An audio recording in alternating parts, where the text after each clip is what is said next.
Hello, and welcome to this week's episode of the Reset Podcast. I'm your host, Lauren Monroe, CEO of the experience agency, The Flash. Each week, I bring a different person from business and entrepreneurship who's doing some game-changing work, and this episode is no different. I'm so excited to have Erica Keswin, who is the author of Bring Your Human to Work, and an upcoming new book on rituals, on the show, especially now in this time of we're all kind of home during the coronavirus scare here in the US. It's good to understand about humanity and working and how that all interplays so well. So it's going to be a fascinating conversation. Take a listen. Hey, Erica. Hello, Laura. So good to see you. Likewise, it's good to see a friendly face in this neck of the woods. Although we should be drinking red wine at this point, but I know. Next time when I see you. Even though we are all on lockdown in different places, the podcast stays the same. So, Erica, what was your first job? So my first job, I don't even know if you know this about me. I was a gymnast for No, I did not know many this. years, and almost did gymnastics in college. I got hurt right before that. But my first job, my dad had actually made me a balance beam out of wood, and my neighbor and I was 10 years old. We had a bunch of mats and this balance beam that my dad made me. We held gymnastics classes for all the kids in the neighborhood. Wait, at 10? 10 years old. How in the world? Wait, one, did you charge people? Yes. This is amazing. So wait, where did you grow up? I started doing gymnastics when I was 5. So by the time I was 10, I knew you were an all-star. Yeah. So wait, so where did you grow up? Where was this? In Connecticut. We did it in Milford, Connecticut. Wow. We would have a show at the end of the summer to showcase what all of our little ones had learned. Wait, how much did you charge? Oh my God, I do not remember. 25 cents, something like that. And so you'd be like, if you pay me 25 cents, you can go and do like a routine in the balance beam. Yeah, well, we had a class, so you can sign up for the Tuesday class, and we had a bunch of little students that would come, and we would do classes. Wow! Everybody would get in a line and walk on the beam, or do a turn, do a scale, learn how to point your toes. Oh my gosh, that's amazing and so industrious. I was an entrepreneur very young. Seriously, at 10, okay. So you were messing around even from age 10, like changing the way people do stuff. So how in the world did we get to be sitting here having this chat? Like, what was your journey from being a gymnast at 10 to being one of my favorite wine buddies? So what I would say to that question is, and you know me, but for those listening who don't know me, if you talk to people who knew me back when I was running the gymnastics classes, or in college, or in business school, or in my work life where we met, and say, what is one word that you would use to describe Erica? You can only pick one. The word would be connector. And so I've always been somebody who has loved connecting people. One of my side hustles is setting up people. I've set up 3 marriages, which in the Jewish religion means I'm already going to heaven. I work. But you haven't set me up yet, Erica. I know. It is on my list. Okay. I worked in executive recruiting, connecting great people to jobs for a long time. And so it's just been in my blood. And so I've always worked on the people side of business. I was probably drawn to that given my nature. And I describe that as helping companies improve their performance through people. So I've worked in coaching and recruiting and performance management, and looking at how companies should design themselves to be able to attract and retain the best people. And to get from there to where I am now, I'll share one story, which I think, really summarizes it. In 1998, I was working in executive recruiting, and I got a BlackBerry, my first phone. And I was engaged to my now husband, Jeff, and he asked if I could go with him on a trip to Bermuda. And I said, well, I don't have any vacation days. I was saving them for our wedding. But I had this device, 1998, handy dandy, BlackBerry. And I said, you know what? I could go with you to Bermuda and actually work from there. And yes, this dates me. I'm 51 and that's okay. And I remember being in Bermuda and I said to myself out loud, this is the life. This is the coolest thing ever. I am in Bermuda on the beach, but I'm working on this little device. Fast forward 10 years and the iPhone came out and I got an iPhone, but I didn't get rid of my BlackBerry because if anybody listening ever had a BlackBerry, it was the best phone ever.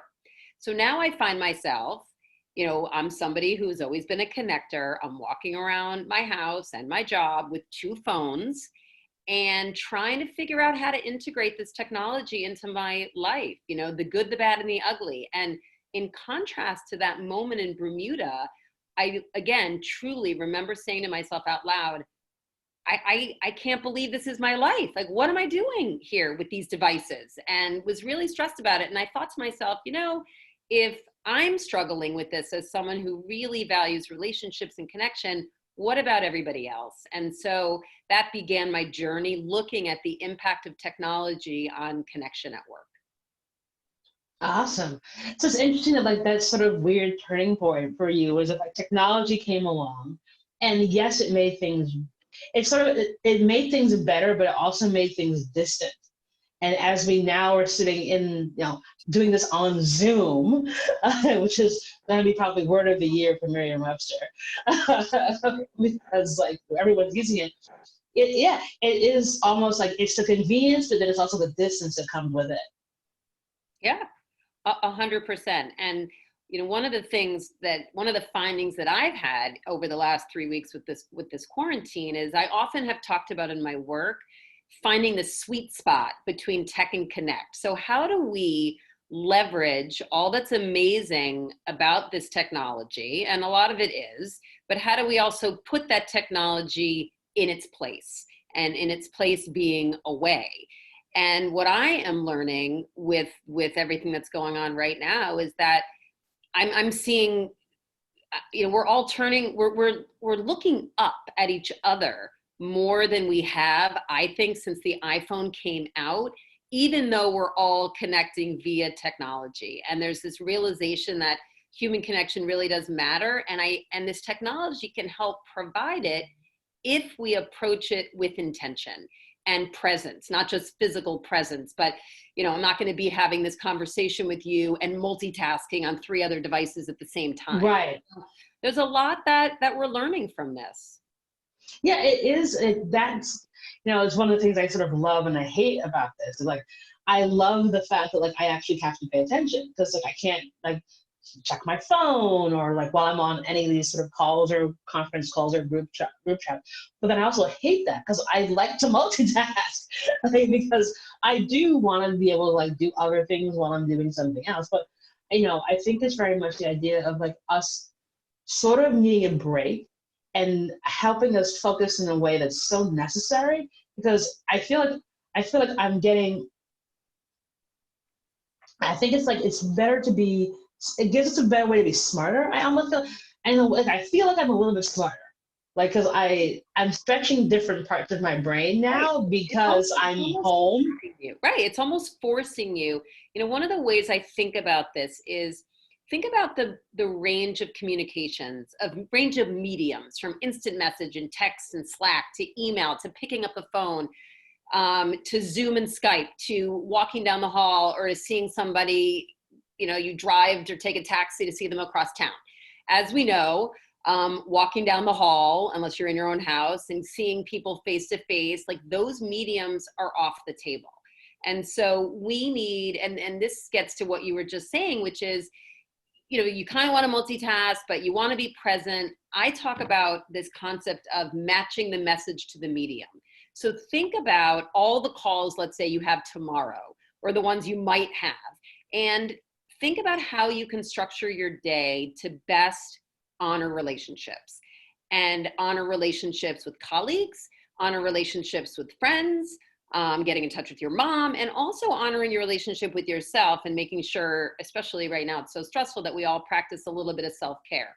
So what I'm hearing you say is, maybe there are a couple calls where you're on and you can multitask. Like, you can say, hey, Erica, why don't we just get on the phone tomorrow and we can kind of be alone together and we can chit chat, but I'm going to multitask and you multitask. But we sort of set that up front, so I'm not Right. totally offended. But then you know that you have some, client calls, and you have some other things, or maybe something that's going on that works with you that's having a tough time, and really figuring out and saying to yourself, what is the best medium of communication that can help me best honor that relationship, especially with how heightened everybody's stress levels are right now. Yeah, because I think it is a kind of quirky balance. I mean, I definitely think has been this sort of funky fundamental shift, and I noticed it today when I went outside for a walk, because the thing that I noticed is that no one was on their phone. Everyone was looking up because you wanted to make sure you were 6 feet away. And I was like, this is interesting because I'm like walking, and I was walking with a friend of mine, and so we were walking like 3 feet away from each other. Right. But like all the other people we saw, like I didn't see one person on their phone, like looking down at their phone. Like everyone was looking around and like taking in New York. And I think that ability to like give us a moment to like actually absorb is, in spite of this being a obviously terrible situation, an opportunity for us to kind of grow and think inwardly a little bit about like, what's around us, where we go. Like, I mean, we were walking along, and I'm like, I saw restaurants I'd never noticed before, probably because like, I'm on my phone all the time. Right. Right. So that level of appreciation definitely does begin to kind of come through in a very different way. And Right. so we keep, I mean, we'll have to reconnect, and have a post-corona conversation. But my hope is that we as a society, as a world, can figure out how to retain some of this. yeah, I mean, some of this is important. Some of it's not so much, because the idea of sort of being locked in a box is obviously very, very stressful. And that's suffocation, whether you're in an apartment, whether you're in a house, whether, wherever you may be, we still feel suffocated because we know everything is not okay. And so that level of stress, that level of trauma and kind of PTSD is going to take a while for us all to realize and deal with along the way. That's why it's even more important, even though if we're on these calls and we're twitching, our arm is twitching because we want to multitask, it's even more important why we need to be both physically and mentally, psychologically present as we're interacting with people right now, because they do feel suffocated regardless of where we are. And there's a lot of fear. I've been talking a lot recently about how to bring your human to work when you can't bring your human to work. Yeah. How do we do it? And I was asked this the other day, and I came up with sort of a list of some things for everybody to think about, which I think could be interesting for your listeners. The first is be real and speak in a human voice. One of the silver linings to this, and for me, even when I watch, if I'm watching Al Roker, on the Today Show, it's like you get to see into people's homes. You get to see a kid go in the background, or a dog, that it's much more acceptable now. And I think we have an opportunity to build deeper and more personal relationships with clients and with colleagues, because we have to. But I would urge people to just go with it. And people want people to be themselves right now. So that's something I think that will help us now, but will help us in the future. I would say another tip for people is when you're having a check-in, I mean, even before we started on this call, don't just jump right into business. And I'll ask people, how are you? Like, how are you? And some people will share more than others, but if you're running a team meeting, I would urge people to test that out. Somebody asked me on a Zoom call the other day, well, what do you do if somebody on your team just sucks in all the energy and doesn't stop talking and it's awkward? You can set up some rules of the road. Okay, everybody take 30 seconds or a minute and go around and tell us how you're doing. And if you feel like you're the bad guy, set a timer. So it's the timer telling the person that you move on to the next one. And the last one is think about rituals. If you're in a company, or if you have a call with clients, I mean, I know you have a ritual in your company that when people come into events, you always welcome them by saying welcome home, which, as you know, I love, and you'll be in my new book on rituals, which I just Yay! handed in on Oh, you did? Tuesday. Yeah, Oh, awesome. Phenomenal. I just handed in the first draft.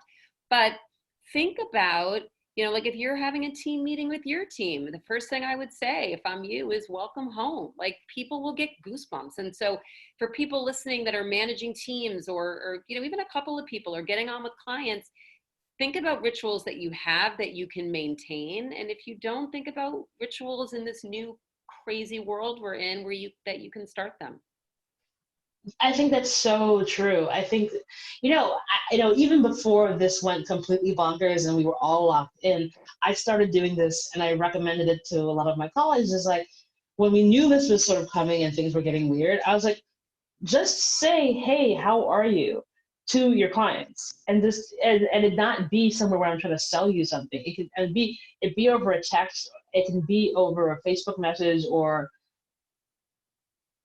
a quick email, like just checking in, how are you? And because like you want to show your humanity. I think that the thing that worries me the most about this is that for every good human activity and things that people are doing, then I see another story where people are being awful. And you're like, and forgetting that like you have to have a creative humanity. This is a very scary situation. What's wrong with you? Right. But I think you're right. You have to shift the approach into, I was having the same conversation with someone today about business development and can I call clients? Check in with people and really mean it. And think For about real. a way that you can be of service to them. How are you? Can I help you brainstorm? I know your event had to be canceled. Do you want me to help you brainstorm? Maybe you can do it online. No, don't worry about me. I just want to figure out ways to help you. Yeah, I think the idea of like shared generosity is what needs to really come through as this, while we're in this universe, super weird situation. I mean, met a really interesting people who've like emailed and DM'd and texted me and just asking how I am because I know that I'm in the event business, and they're like, oh my God. Right. And it's been so refreshing because I've gotten to reconnect with folks I haven't talked to in years, and it's like, well, yeah, this is crazy, but like I'm so glad to hear from you. What are you up to? What's going Right. on? Right. Right. Or you could think about putting together, the D-Flash, thought leadership on, I mean, you have so many strong principles about how you do events, and how could somebody translate that if they want to right now do something inside their organization while we can't get together face to face? I mean, we all need to think about what our expertise is and how we can share it with the world. And remembering that we're smarter than we think we are. Because I think oftentimes when we're in our day-to-day jobs, we get so locked into that we forget that there's actually like everyone has a cornucopia of skills. Like you wouldn't have gotten to your level of success by only doing one thing really well. Yep. It really comes from the makeup of who you are as an actual full-bodied person. Mhm. And this weird set of time kind of gives you opportunity to sort of take a moment and remark upon that, but also be like, oh, these are some other skills that I'm actually quite good at. Oftentimes folks don't realize that. Like most people don't realize I'm a really good marketing consultant. It's like, yeah, because I'm the events person, everybody knows. And I'm like, well, yeah, but my day job before I ever had that was being a marketer. And so I'm going back to that now because it's flexing a different muscle in my brain. It's been kind of fun to strategize that way. And the conversations I've had have been actually kind of like, intellectually stimulating. So you never know where you're going to end up. And like, having that kind of focused time to talk to people, it kind of enables that to happen. Yep. It's like making lemonades out of lemons for right now. Totally. So you've written obviously an awesome best-selling book, bringing him into work. What are you sort of telling some of your clients from that side of the house? Like, okay, I wrote this book around this, and now we're having this. What are some strategies for companies to like not screw this up right away? So what I've been telling them, I broke it down into what I call the 3 Ps. The first is to prioritize relationships. And again, this could be a CEO, it could be a manager of 2 people. I mean, it could be an individual contributor. I mean, it's anybody, but in particular, if you're running a company, are you prioritizing relationships? And I ask people to really look inside and ask themselves this one question, which is, does your calendar reflect your values? And, how are you spending your time right now? Are you spending it reaching out to clients? Are you spending it with your employees? Are you spending it thinking about how you can give back in this crisis, taking your factory and making masks, or all these different ways companies are helping? So that's the first P. And anybody listening can apply this to their own life. How are you prioritizing relationships, even making time for self-care? We were talking about before. The second P is, how are you positioning technology? And again, this gets to how are you leveraging it, and how are you also sometimes at the end of the day turning it off? And if you're running a company, there have been a number of people with whom I've spoken who feel like there's some boundaries being crossed and the bosses are calling at home 24/7. And so really thinking about leveraging technology like we're doing right now, but also making sure that people can turn it off. Because there's not that you're not going into an office and you're not then leaving the office. And so there's a lot of blurred lines right now, and really thinking about the role of technology. And then the third P is protocols. And, I often say, and you've probably heard me say this, that left to our own devices, we're not connecting. And even more so now, we need to be intentional about how we are connecting, and intentional about setting the rules of the road. When you connect with your teams, is everybody going to go around and say how they're doing? Or how are you going to use mute? You don't want everybody talking at once. All of these different things we can't leave to chance. And so it's, how do we connect with intention, and, telling everybody, you're going to make mistakes and that's going to be okay. It's a learning curve for everyone. But, and then I would say just being you as a leader, going at this in a very human way, will lighten the mood for everybody. And there's just more room for error and more room for forgiving people when we all can add in a little fun, add a little humor, and just bring our humanness to these challenging times. Yeah, I think that's so true. I saw a story about the company that started doing layoffs via Zoom. And I'm like, oh, what are you doing? Like, do you realize the damage you're doing to your company? I get it. And obviously it's something you have to do. But these are the things that you are no longer done to vacuum. There's this thing called the internet. And if I have to choose between travel company A and travel company B, and I do a cursory Google search, and the one that fired their employees is option A, then no matter what they're pricing, I'm going to vote with my values. And my values are going to be, I'm not going to work with a company that treated their employees that way. Yeah. And I think for a lot of companies who are assuming that their company is essential when they really aren't, and telling people to come in, what do you think is going to happen as a result of that? I agree with what you were saying, that people are going to vote with their values. And I was listening to a podcast the other day with Danny Meyer, and he had to lay off a lot of people. And, he said, look, we did certain things right. We did other things not as well. He said, but we are all going to be remembered for what we did during this time, how we treated our employees, how we lived our values, what we did to give back. And so I do think that this is a really critical moment in time where, I often talk about how do you get the values off the walls and into the halls, and these companies that have a set of values that are platitudes that people barely remember, that's just not going to cut it. Yeah, it's you either back those up or keep them on the wall. Exactly. And so I think, you said it well. It's like, I'm going to Google this, and, I don't want to go work for that company that treated people like that. And yes, right now unemployment is going to be higher, but that will level off. And at the end of the day, there's still, even with high unemployment, there is always a competition for top talent. And the top talent always has choices, always have and always will. And for sure, they are going to pick those companies that treated their people right in this tough time. Oh, without question. It will help companies which will survive and those that won't. So it's super duper important. Yeah, looking back on all the really awesome things you've done, what would you tell 25-year-old Erica? I would tell her not to stress about having it all figured out at 25. And that, to be open to different possibilities. I'm a big planner. I like to have everything mapped out, and some of the best things have come from spontaneity. So maybe if I could have learned that lesson a little earlier, who knows?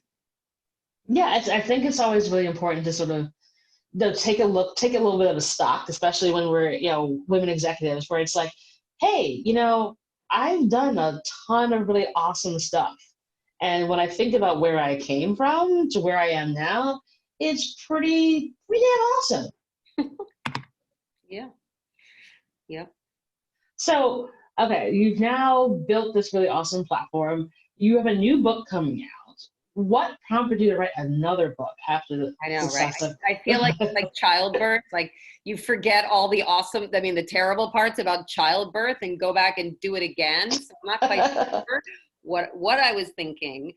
But while I was writing Bring Your Human to Work and talking to so many leaders, I kept seeing this theme of rituals come up in different places. And one day it just occurred to me, I had this aha moment where I said to myself, oh my gosh, rituals are the tools of the human workplace. Like all of a sudden these dots got connected. And one of the reasons for writing Bring Your Human to Work and for looking at this idea around rituals is that, and it's crazy given that we're all remote right now, was that, so a year ago when I thought about this, I said to myself, the world of work is going to become increasingly distributed. More and more people are going to work from home, not knowing it was going to be everybody, right?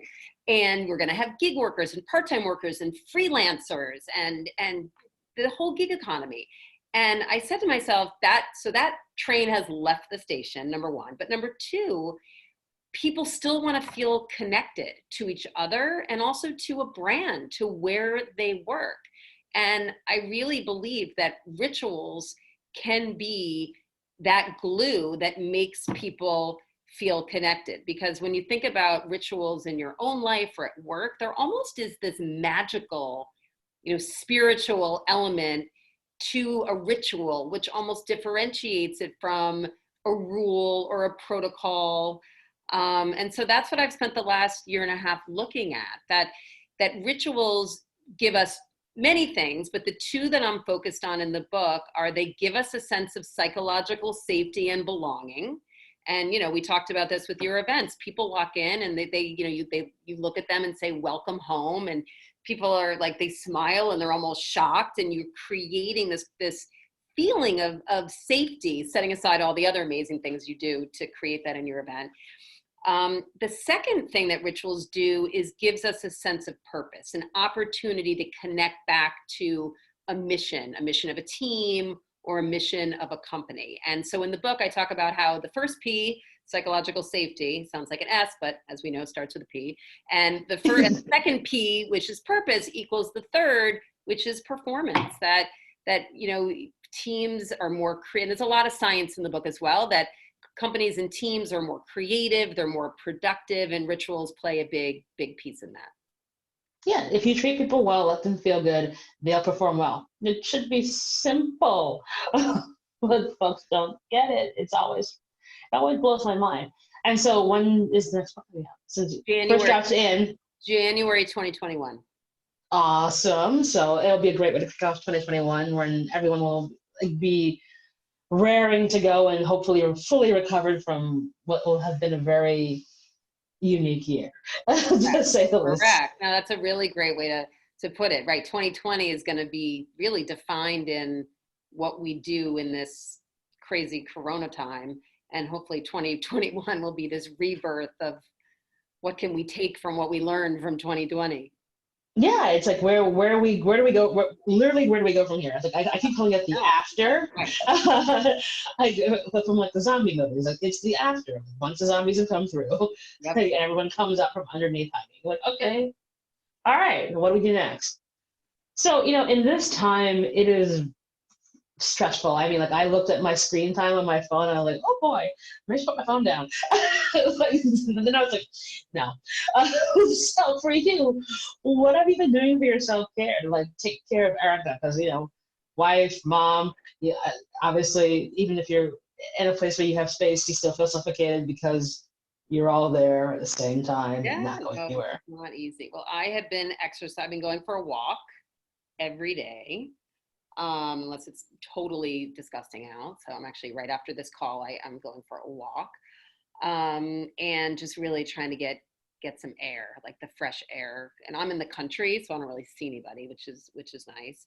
I've also been, it's kind of linked to rituals in my real life in New York. I do Pilates every Tuesday with one of my closest friends, and we have been, it's Tuesday at 8 a.m. and we've been keeping to that schedule, and our Pilates instructor's doing it online. And Oh, so, nice. it's good for physical self-care, but there is something really, I don't know, I don't know if it sounds too woo-woo for this podcast, but this like Go magical for it. of doing something now in this crazy time that I used to do every Tuesday at 8. Like there's something about that that just feels good. No, it's important. It is actually the thing that makes this feel okay if you can retain a ritual that you had before this. Because I think for a lot of folks, they feel like they're losing themselves because like they're not getting out and going for their smoke break. They're not getting out and going out for lunch. They're not getting out and going to their class that they would go, and you'd see your workout buddies who are like, in Yeah. any other circumstance, I would never be friends with this person, but like because we all take this spin class together, we always shoot the shit for like 10 Yeah. minutes before the class starts. Like that, and that's now gone. So what can we do to sort of replace some, like retain some normalcy in this? I was going to say, it's funny you said the smoke break. There's actually a chapter in the new book called the No Smoke Break. Because I mean, some people are still taking smoke breaks, but certainly not as many as used to be. But those smoke breaks back in the day were really important for culture and for connection. Totally. So I call it the no smoke break, but it's trying to build in time to take a break and connect. So it's kind of funny. Yeah, it's true. I mean, when we were at our old co-working space, we used to have tea time. Yeah. And so we started this thing where like we would just like go over by like the tea maker, it was like a big coffee machine that made tea and espresso and all that sort of stuff. And like we would invite people to come join us for like at 3 o'clock, and we would just like go shoot the shit. And we would learn so much about people who worked in our co-working space that we didn't know, that we would say hi and bye to, but like never had a chance to talk. But like they would randomly come over, like we would order like some like cookies or something, and it felt like, oh, this is something I can control, and it's something that I do, and it feels good. Speaking of like that kind of ritual, like I was on a Zoom call with a bunch of women executives a couple weeks ago, and they're like, you need to put in an hour every single day. That's your time. And that is for you to like either dance in your living room, work out, veg out, eat a bunch of snacks. But it's like your hour a day, especially for women in business, where Yeah. it's just your time, and drop in your calendar. So like for me, Well, I put it in at we like put 5 o'clock. ourselves last on the list. I mean, women in Exactly. general. And so I am doing that 100% every day.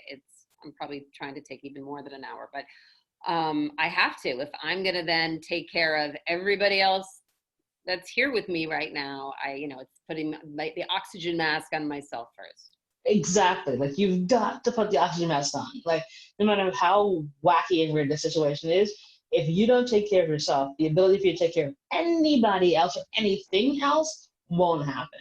Yep, you are right. So as part of the Corona Diaries, recent Corona, I haven't figured out what I'm going to call this series of episodes. Asking our guests if they have a give or an ask. So what would your give and or ask be to the audience? Well, what I would say is I'll do a give and an ask. So my give is that Every day from 2 to 3, I am offering, I was an executive coach for a long time. So, and many people have been impacted and laid off. And so people that I don't know have been signing up to chat for 15 minutes between 2 and 3 every day. So I'll send you the link and you can send it along. But people Awesome.